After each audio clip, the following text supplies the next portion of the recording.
எல்லாருக்கும் வணக்கம். கடமையை செய், பலனை எதிர்பார்க்காத.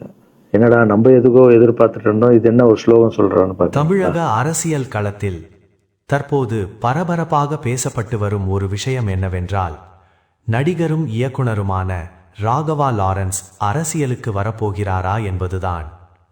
கடந்த சில வாரங்களாக சமூக வலைதளங்களிலும் அரசியல் வட்டாரங்களிலும், குறிப்பாக தமிழக வெற்றி கழகத்துடன் ராகவா லாரன்ஸ் இணைவார் என்ற தகவல்கள் பரவி வந்தன. அது மட்டுமல்லாமல் திருச்சி கிழக்கு தொகுதியில் நடைபெற உள்ள இடைத்தேர்தலில் அவர் போட்டியிடலாம் என்ற பேச்சுகளும் பரபரப்பாக பேசப்பட்டன. ஆனால் இந்த அனைத்து தகவல்களுக்கும் தற்போது ராகவா லாரன்ஸே முற்றுப்புள்ளி வைத்துள்ளார். சுமார் 10 நிமிடங்களுக்கு மேல் பேசிய வீடியோ ஒன்றை வெளியிட்டு தனது அரசியல் பயணம் குறித்த மனநிலையை வெளிப்படையாக பகிர்ந்துள்ளார். அந்த வீடியோவில் அவர் கூறிய விஷயங்கள் தற்போது இணையத்தில் வைரலாகி வருகின்றன. ராகவா லாரன்ஸ் பேசும்போது அரசியலுக்கு வரவேண்டும் என்ற எண்ணம் தனக்கு புதிதல்ல என்று குறிப்பிட்டார். பல ஆண்டுகளாக சமூக சேவைகள் செய்து வரும் அவர் ஏழை மக்களுக்கு உதவுவது, மருத்துவ உதவிகள் வழங்குவது, கல்வி உதவிகள் செய்வது போன்ற பல்வேறு பணிகளில் தொடர்ந்து ஈடுபட்டு வருகிறார். இந்த சேவைகள் மூலமாக மக்களுக்காக இன்னும் பெரிய அளவில் ஏதாவது செய்ய வேண்டும் என்ற எண்ணம் தனக்குள் இருந்ததாகவும் அவர் கூறியுள்ளார். அப்போது அவர் பகிர்ந்த ஒரு விஷயம் அனைவரது கவனத்தையும் ஈர்த்தது. சூப்பர் ஸ்டார் ரஜினிகாந்த் அரசியலுக்கு வருவதாக அறிவித்த காலத்தை அவர் நினைவு கூர்ந்தார். அந்த சமயத்தில் ரஜினிகாந்த் அரசியலுக்கு வருவார் என்ற மிகப்பெரிய எதிர்பார்ப்பு தமிழக மக்களிடையே இருந்தது. பல ரசிகர்கள் மட்டுமல்லாமல் சமூக ஆர்வலர்கள் மற்றும் பல பிரபலங்களும் அவரை ஆதரிக்க தயாராக இருந்தனர். அந்த நேரத்தில் ராகவா லாரன்சிங் ரஜினிகாந்தின் அரசியல் வருகையை மிகுந்த உற்சாகத்துடன் வரவேற்றிருந்தார். ரஜினிகாந்த் அரசியலுக்கு வந்தால் தமிழகத்தில் ஒரு பெரிய மாற்றம் ஏற்படும் என்று நம்பியதாகவும் அவருக்காக பல திட்டங்களை மனதில் வைத்திருந்ததாகவும் லாரன்ஸ் தெரிவித்துள்ளார். மேலும் ஒரு கட்டத்தில் அரசியல் என்பது சாக்கடை போல ஆகிவிட்டது, அதை சுத்தம் செய்ய நல்லவர்கள் வர வேண்டும் என்ற கருத்தையும் அவர் தெரிவித்திருந்தார். ஆனால் அதன் பிறகு உலகையே அதிர வைத்த கொரோனா பெருந்தொற்று வந்தது. கொரோனா காரணமாக அரசியல் நடவடிக்கைகள் மட்டுமல்லாமல் பொது வாழ்க்கையே முற்றிலும் முடங்கி போனது. அந்த சூழ்நிலையில் தனது உடல்நிலையையும் கருத்தில் கொண்டு அரசியலுக்கு வர முடியாது என்று ரஜினிகாந்த் அறிவித்தார். இந்த முடிவு அவரது ரசிகர்களுக்கு மிகப்பெரிய அதிர்ச்சியை ஏற்படுத்தியது. அதேபோல் ராகவா லாரன்ஸுக்கும் அது மிகுந்த ஏமாற்றத்தை கொடுத்ததாக அவர் கூறியுள்ளார். நாங்கள் தலைமேல் கை வைத்து உட்கார்ந்து விட்டோம் என்று அவர் உணர்ச்சி பூர்வமாக கூறியுள்ளார். அதன் பிறகு ரஜினிகாந்தை நேரில் சந்தித்து பேசிய போது மக்களுக்கு நல்லது செய்ய முடியவில்லை என்ற வருத்தத்தை ரஜினிகாந்த் பகிர்ந்ததாகவும் லாரன்ஸ் தெரிவித்துள்ளார்.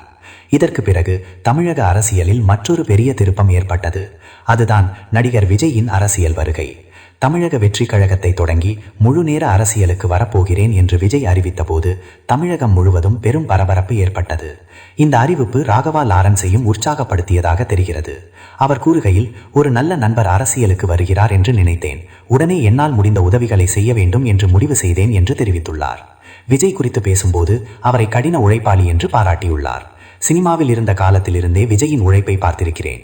எந்த ஒரு விஷயத்தையும் சாதாரணமாக எடுத்துக்கொள்ள மாட்டார், முழு அர்ப்பணிப்புடன் உழைப்பார் என்று லாரன்ஸ் கூறியுள்ளார். ஆனால் அரசியலுக்கு வருவது என்பது சாதாரண முடிவு அல்ல. அதனால் இந்த விஷயத்தை தனது தாயாரிடம் பேச முடிவு செய்துள்ளார். தமிழ் கலாச்சாரத்தில் தாயின் ஆசீர்வாதத்திற்கு மிகப்பெரிய முக்கியத்துவம் உண்டு. அதுபோல லாரன்ஸின் வாழ்க்கையிலும் அவரது தாயார் மிக முக்கியமான இடத்தை வகிக்கிறார். அரசியலுக்கு வரலாமா என்று கேட்டபோது முதலில் அவரது தாயார் அதற்கு ஒப்புதல் அளிக்கவில்லை என அவர் கூறியுள்ளார். அரசியலில் இருக்கும் சவால்கள், விமர்சனங்கள், அழுத்தங்கள் போன்றவற்றை நினைத்து வேண்டாம் என்று கூறியதாக தெரிவித்துள்ளார். ஆனால் அதன் பிறகு நடந்த சில அரசியல் மாற்றங்கள் மற்றும் தேர்தல் முடிவுகள் அவரது தாயாரின் மனநிலையையே மாற்றியதாக லாரன்ஸ் கூறியுள்ளார். அந்த தேர்தல் முடிவுகளை பார்த்த பிறகு விஜய் உண்மையிலே மாற்றத்தை ஏற்படுத்தி இருக்கிறார் என்று அவரது தாயார் கூறியதாக தெரிவித்துள்ளார்.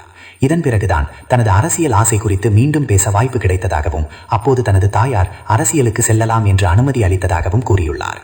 இந்த இடத்தில்தான் ராகவா லாரன்ஸ் தனது வீடியோவில் மிகப்பெரிய ட்விஸ்டை வைத்துள்ளார். பலரும் எதிர்பார்த்தது போல நேரடியாக அரசியலுக்கு வருகிறேன் என்று அவர் அறிவிக்கவில்லை. அதேபோல் அரசியலுக்கு வரமாட்டேன் என்றும் கூறவில்லை.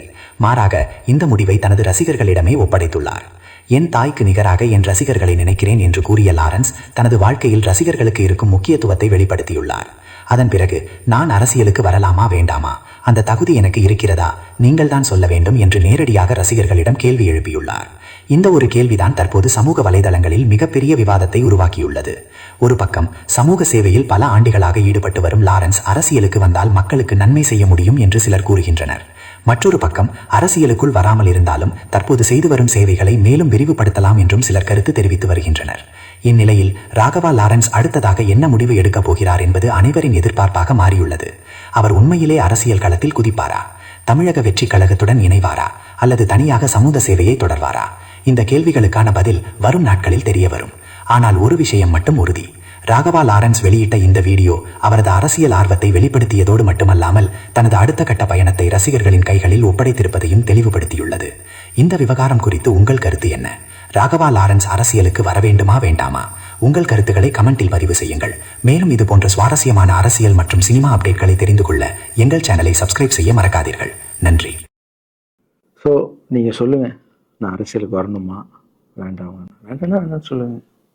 வாப்பா, வாடகண்ணா, வா நண்பா, வாங்கண்ணா.